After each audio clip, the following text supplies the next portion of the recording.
Welcome to Tenor Tech, where I solve the problems you didn't even know you had. You need to act fast. Start by confirming that Google Play balance cannot be spent directly on Amazon because Google locks that credit to its store. Once done, check your country, Play terms, and whether any third-party apps in the Play Store sell Amazon gift cards and accept Play balance. Make sure to pick reputable options and note fees.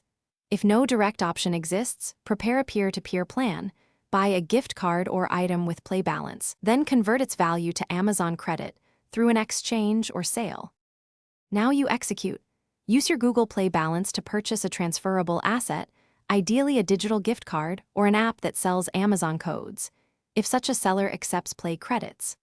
Once purchased, immediately verify the code or asset works, save screenshots, and record transaction ID. Then offer it to a buyer or exchange platform for Amazon credit. Make sure to enable two-factor authentication and insist on escrow or a trusted intermediary. Also, price the transfer above face, value enough to cover platform fees and avoid losses.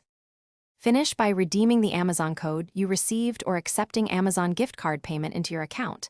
Enter the code under Amazon account settings and confirm the balance update. If the buyer pays you directly, deposit to a secure payment app, then purchase the Amazon card yourself and load it.